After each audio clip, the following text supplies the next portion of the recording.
I'm back. I want to thank you guys for being patient while I commentated this second segment of the solo strategy for Kino Der Toten, Black Ops Zombies. So it looks like we're on round 23 here, teleporting back to the spawn. I think we have a crawler. And looks like we're in very good shape. We have 34,500 points, but about full ammo for both our guns. Ray gun and thunder gun both upgraded. All 4 perks. We're on round 24. In a little bit here we'll be on round 24. So yeah, awesome. Oh, and we have claymores and monkey bombs as well. So we're all set. We're good to go. So that's how it's gonna roll. And yeah, keeping that door closed, running laps. Now I'm not sure when we will, but we will start using the electric barriers because it's just not enough. Using our guns to kill them because we don't have enough ammo to last us until we can get a max ammo on the dog round or have it drop on its own, which is very rare. So yeah, the first way to do it, sort of like testing it, and I find out how it isn't the best way. So the first way I did it is I got them all grouped up, then I'd run out the door leading toward the spawn, and then I'd activate that electric barrier. And you'll see why it probably isn't the best thing to do when we actually do it. So right now we're just running laps and blowing them all away with the oh shit gun.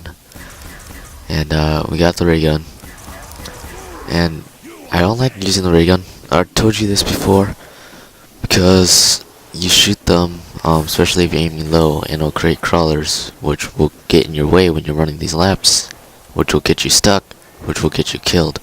So you know, I can understand multiplayer, because it has a lot of ammo, a lot of damage, but for single player, it's up to you. But I'm not gonna use it anymore. I'm just gonna stick to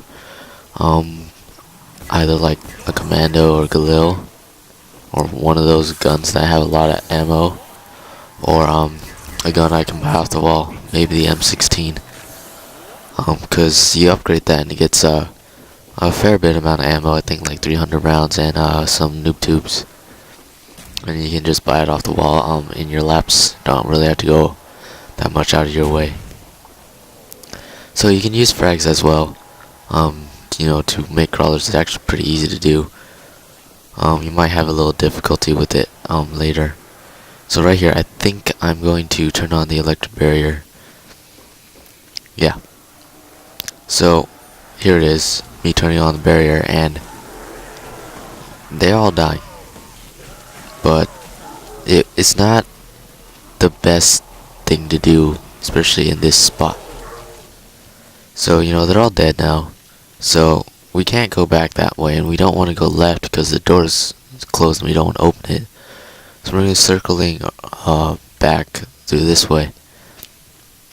Back through that room, the MP40 room, the dressing room.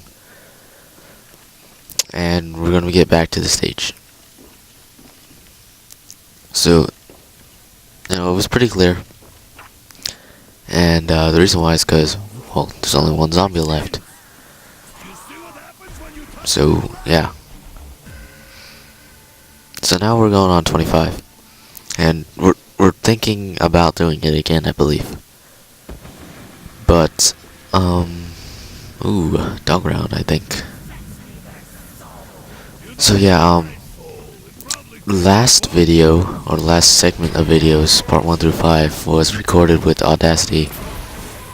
while I was like watching it through Windows Media Player, and that's okay to do. But when I put the WAV file into the project, it the sound was like off, so I was talking like a second or two in advance to what was happening in the game. So I went ahead and I'm just recording in Dazzle, or not Dazzle, the Pinnacle Studio. So I don't have any audio, just video. So forgive me if I don't know what exactly is going on anymore. But here I'm just gonna be collecting a shitload of claymores, and towards the end of the game, you'll see them just all go off. It's kind of sad. I liked my claymores, so here we go, running the laps again. Rinse and repeat.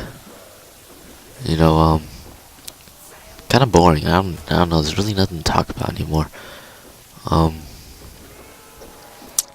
I have developed a strategy for 5. And I actually told my friend about it, Zackins 117. You remember him? And we actually tried it 2-player and found that it worked just as good, if not even better, than solo. Because I didn't really have much time to perfect it, but I told him about what I really did, and we tried it with 2-player, and it actually worked out pretty great. So we tried it, and we got to around I think the first time got to around like 22, 23. The second time got to around like 18. So you know, we're getting into the double digits at least. So we're working on perfecting it together now in a 2-player strategy, but I'll also be uploading a solo strategy, if not before, but if anything, there'll probably be some zombie videos coming out on this Thanksgiving weekend, if you guys are interested in that. So right there, I had a little close, snuggly time with the zombies, and again, that thunder gun will save you when you get into those type of situations. So you know, probably shouldn't be running with your gun, but run with the thunder gun. So if that happens to you, you don't have to risk the precious second or two switching to the thunder gun, because by that time you could have gotten smacked too many times to save yourself with it. So yeah. So we just got a dog, so you know it's okay to use up our ammo now. We're around 26, so we're progressing pretty well. And again, this is continuous commentary, so if my voice cuts out anytime soon, it's because I'm recording about another 40 minutes or so of gameplay all at once. And here's fire sale. So we hit the box, even though we didn't really want any new guns. You know, just hitting it for the hell of it, because it's fire sale. And I actually found out about a different drop, and it's I think only available in the 5 map, and it's called a bonfire sale. Now, you might have heard people say, "Oh my God, the fire sale makes the box cost, or not the box, the pack a punch costs only 1,000." And I was like, "What the hell are you talking about? No, it doesn't." Well, there's another drop that is similar to the fire sale called the bonfire sale, and here's me throwing a monkey. I think that's like the first or second time I actually used them this entire game, but it's called a bonfire sale, and I think the way you get it is only in 5. You have to kill the Pentagon Thief before he takes any player's weapons.